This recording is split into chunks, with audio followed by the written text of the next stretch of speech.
Welcome to BDSM, Bloody Dreadful Shite Movies. This is Chris. Hello there. And some people say he has questionable taste in movies, so he's on a mission to find out if this is true. By watching the most painfully bad movies he can find to see if he can get any pleasure from them. And then he'll score them based on 5 categories. Which one was more entertaining? Which one had the better story idea? Were they boring? Will he ever watch them again? Would he recommend anyone else to watch them? Moon River. Whew. Thank you, Doc. You ever serve time? Hello and welcome back to the BDSM Cinematic Dungeon. I hope you're all well. So, before I begin with this week's cinematic treat, I need your help. Would you like to share your guilty pleasures movies with other like-minded people on the Bloody Dreadful Shite Movies podcast? You can send an email or an MP3 saying which movie it is and why you enjoy it to bdsmpodmovie@gmail.com. And maybe we will find ourselves some new guilty pleasures. Come on, I know you want to. You want to see me suffer. I thought, before I get into this week's main film, it's time for a quickie. Quickie later? You bet, baby.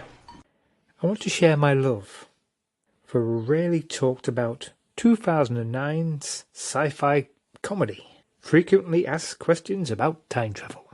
Whose round is it? 3 friends ran out of time. Got the last round. And into a whole new dimension.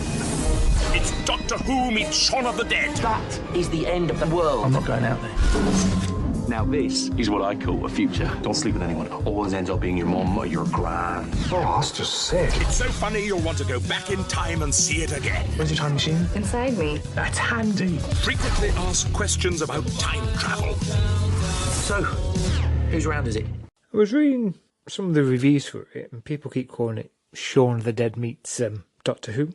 But I see it more of a mixture of Terminator and Time Machine, set in one location, a pub. The Winchester? It stars Chris O'Dowd, Have you tried turning it off and on again? Dean Lennox Kelly, But Martha, this is town. Come on, we can have a good flirt later. Is that a promise, Doctor? Oh, 57 academics just punched the air. Now move! Mark Walton, It's smashed. That's very convenient, isn't it? Very good, Douglas. He's pulling our legs, everyone. Just a joke. No, I know what I saw, Brett. and Anna Ferris. Surprise, silly. It's a very, very self-contained plot for this film. After losing his job at an amusement park, sci-fi geek Ray heads to the bar with his friends, fellow nerd Toby, and die-hard cynic Pete. Bored of his friends' sci-fi-related chatter, Pete heads to the bathroom where he witnesses a bizarre rift in time and a terrifying vision of the future in which everybody in the bar has been massacred. Yeah, frequently asked questions may not be high art. The acting can be a little bit ropey in places, but it's a fun take on the time travel genre and is surprisingly entertaining. So if you're a sci-fi fan, I'd say give it a go. And if you're from the UK, it's on BBC iPlayer. So, let's get down to the feature presentation, shall we? This week's movie is 1980s sci-fi comedy Galaxina. It has a rating of 3.6 out of 10 on IMDb and a runtime of 1 hour 35 minutes. God, I hope it's not too long. I hope it's not one of those really slow movies that seems like it goes on forever. Oh well. It stars Stephen Macht, Avery Schreiber, and Dorothy Stratton. The plot is... In the 31st century, sexy blonde android Galaxina helms the crew of a space cruiser on a mission to find the Blue Star, a mystical gem that holds unlimited power. Hey, that really doesn't tell me much. I wonder what the reviews are like. If you ever wondered what a porn movie would look like if you took out the sex and just left in the bad dialogue, cheap sets, and bad acting, you would have Galaxina. This film came out when the original Star Wars proved there was a market for science fiction. This in turn led to some gems such as Alien and a revitalized Star Trek. Unfortunately, it also led to some bad movies, and this was obviously one of them. I say obviously because I hadn't even heard of this film until a few days ago. I missed it when it came out in 1980. Here's the underlying problem. Dorothy Stratton couldn't act, so for most of the movie, they didn't even let her try. I understand her tragic death has given this film an undeserved cult status, but for the life of me, I can't understand why. Clearly the movie tried to spoof Star Wars, Star Trek, and Aliens, but they clearly don't understand that when you spoof something, it has to be funny. This movie wasn't, or at least the comic timing on jokes that could have been funny weren't. Science fiction is ripe for parody, as Spaceballs and Galaxy Quest proved. This movie, however, did it poorly. I always watch porn for the stories. Next. Not funny at all. Next. Nothing funny here to me, and I liked Spaceballs. It took them dang near 10 minutes before anything was really said. It mainly showed the outside of a ship circling an asteroid, a chick in a blonde wig in a chair, and two dumb space police dudes, one in a cowboy hat, the other on a rowing machine. Oh, and something about a captain, but golly gee, that's funny. Not. What is supposed to be funny about this film? I acquired this monstrosity in the Sci-Fi Invasion 50 film pack. I consider this nothing more than a filler film, just something to throw into the pack to make sure there are 50 movies as promised. It's one of the worst films in the pack, and not a so bad it's good film either, just a lame, stupid, unfunny film. 1/10 funny. I think I might regret this watch. I wonder if there's any 10 out of 10 reviews. Quivering Venusian blubbercups. Galaxina is an unsung little gem of a film, not a masterpiece by any measure, but an entertaining little film. It's basically a comedy spoof of a few other sci-fi classics like Alien and Star Wars. Captain Butts is a standout as the funniest character in the film, especially when they visit the alien brothel before going off on a long voyage. Dorothy Stratton as Galaxina is beautiful. It's a pity she died so young. The rest of the cast are also good, or as good as the dodgy dialogue will let them be. I would compare this to Spaceballs, but I think this is far better. It doesn't have the budget or the cast of Spaceballs, but still does a damn good job at being dumb entertainment. If you can get past the cheapness of it, you should definitely get a few good laughs from it. The more I watch it, the more I love it. Highly recommended. They're really not making me feel any better about watching this.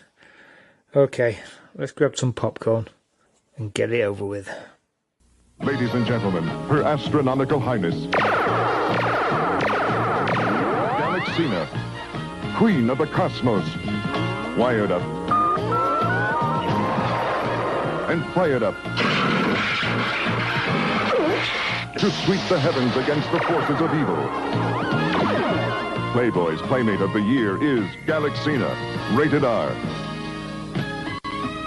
See Galaxina starts Friday at a theater near you. I thought it was going to be something like Barbarella, but instead it's more like the Star Wars Christmas special mixed with Dark Star. And the first reviewer is 100% right. It does feel like a porn movie with all the sex removed. I've had bigger stiffies watching Playbus. Oh dear. Right, let's get judging this bitch. Let's see if Galaxina is a cinematic kink or 100% cinematic stink. 1. Did I find it entertaining in any way? I have to say, Galaxina is one of the blandest movies I've ever watched, and has very, very little entertainment value. The only spark of entertainment is the odd adverts sprinkled throughout the movie, like there's one with Whistler's mother with metal claws instead of hands. Grandma, can you open this jar of pickles for me?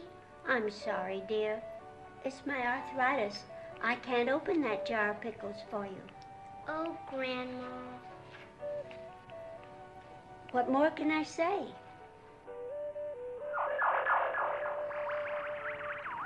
No, you needn't tell us anymore, Grandma. We all know what pain is, don't we? Well, now arthritis pain can be gone forever with Johnson's new atomic-powered magnesium claws. Grandma, can you open this jar of pickles for me? Sure, kid. Why not?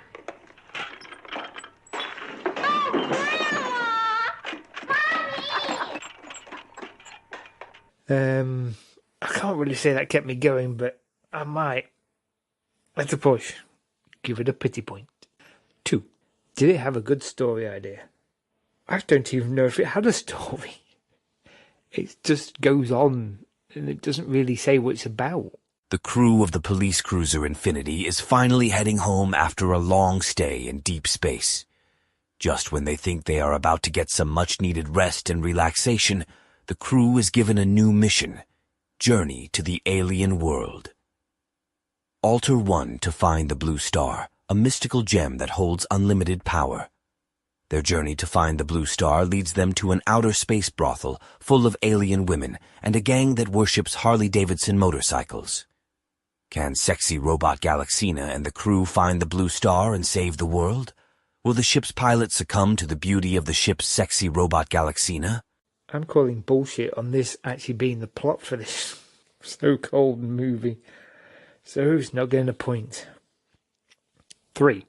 Was it boring? Put it this way, Galaxina is the equivalent of Ovaltine. I could see it putting a glass eye to sleep. Sleep now! Sleep! So, it doesn't get a point. Will I ever watch it again? Oh, hell no! That is all I shall say about the matter. So, it doesn't get a point. Would I recommend anybody else to watch it? I wouldn't suggest anyone watch this bland chicken korma of a movie, if you can really call it a movie. So it's not getting another point. With a score of 1 out of 5, Galaxina is a true cinematic stink. Actually, scrap that, reverse it. It's getting 0 out of 5. This is a true diarrhea cinematic stink. They're not like us. They don't take baths, they stink. All in all, do not watch this. Basically, Galaxina is 1 hour of watching Dorothy Sutton sat in a big chair, 30 minutes of a very, very poorly ripped off Three Stooges sketch. Oh, God. Why do I put myself through all this bollocks? With that over with, what shall I watch next time? I know. I'm going to watch 1991's Nothing But Trouble. It has an all-star cast like Chevy Chase, Dan Aykroyd, John Candy, Demi Moore, Daniel Baldwin, and Peter Aykroyd. It's written and directed by Dan Aykroyd, so you know it's going to be brilliant. You are joking, right? So, see you next time. If you would like to join Chris on his painful mission, then come and join the BDSM Facebook group, facebook.com/groups/BDS movies. Or you can contact the BDSM Dungeon by email bdsmpodmovie@gmail.com. Free bagels.